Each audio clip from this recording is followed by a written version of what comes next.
troisième vidéo où je reprends et développe une chronique que j'avais faite dans le numéro 85 de Bifrost. Cette fois, on va parler du roman Les Inhibés de Boris Strugatsky. L'entreprise menée par Victoria et Patrice Lajoie dans le cadre de leur petite maison d'édition Lingva est à n'en pas douter admirable, qui vise à transmettre à un lectorat français sans doute peu au fait de la question des témoignages de ce qu'a pu produire la littérature d'imaginaire russe.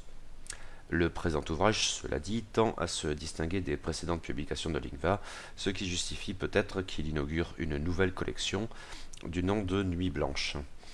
Cette fois, le nom de l'auteur n'est pas inconnu, ou les moins des amateurs de science-fiction, puisque Les Inhibés est l'œuvre de Boris Strugatsky. Notez cependant qu'il avait été publié sous le pseudonyme de S. Vititsky.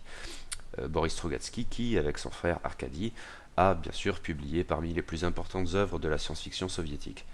En tête, sans doute, le magnifique Stalker, qui a débouché sur le film d'Andrei Tarkovsky. Les frères avaient eu leur lot de traductions françaises, longtemps indisponibles, jusqu'à ce que la collection Lune d'encre, confiant justement le travail de révision des traductions à Victoria Lajoie, réédite 4 de leurs œuvres. Il est difficile d'être un dieu, Stalker donc, L'île habitée et L'escargot sur la pente, je n'ai pas lu ce dernier. Et point d'arrêt depuis, j'ai l'impression. Ce qui explique peut-être la publication dans une structure d'une toute autre taille de Les Inhibés, due au seul Boris Strugatsky, lequel avait en effet continué à écrire après le décès de son frère Arkady en 1991. Boris, lui, n'est mort qu'en 2012, même si aucun de ses titres en solo n'avait jusqu'alors bénéficié d'une traduction française.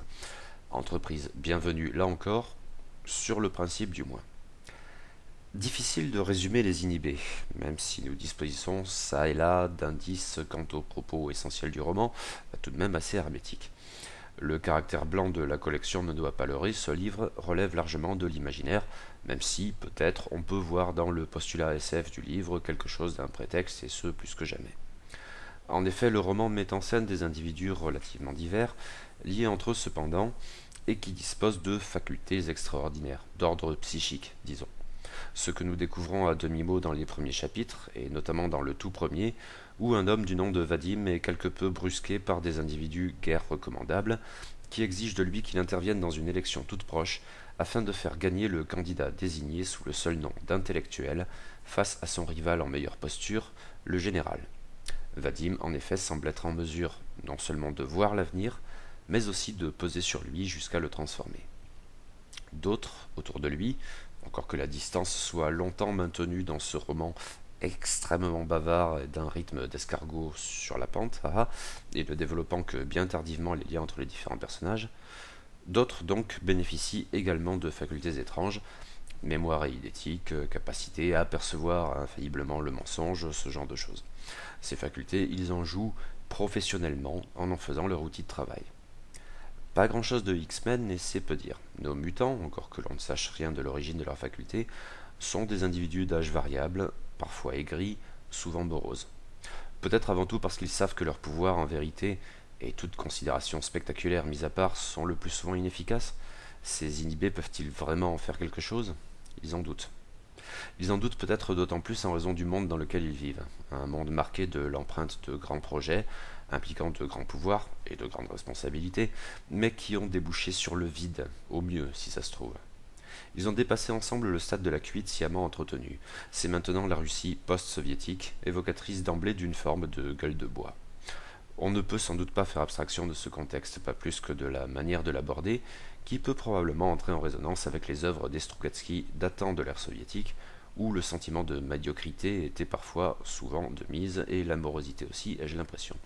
À tout prendre, ces inhibés ont peut-être quelque chose de Stalkers, par exemple. Le problème étant que non seulement leur morosité contamine le texte, ce qui est dans l'ordre des choses, mais tout autant leur médiocrité, et cela s'avère assez rapidement fâcheux pour le coup.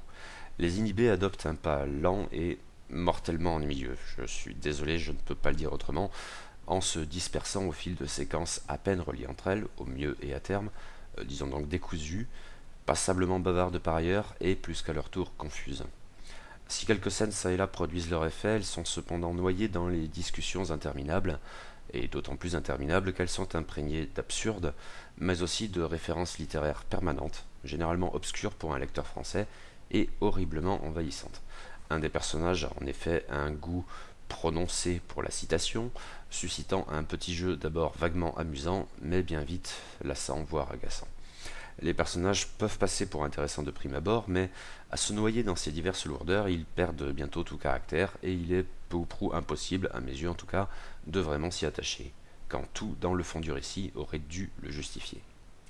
Hélas, la plume n'arrange rien à l'affaire, lourde globalement, souvent confuse, et d'un ennui sans nom.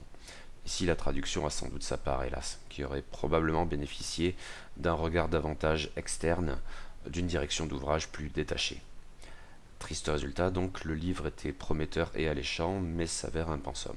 L'entreprise des époux Lajoie demeure salutaire, mais pour le coup, le choix de ce roman en particulier pour engager Lingva sur de nouveaux sentiers n'est probablement pas très concluant.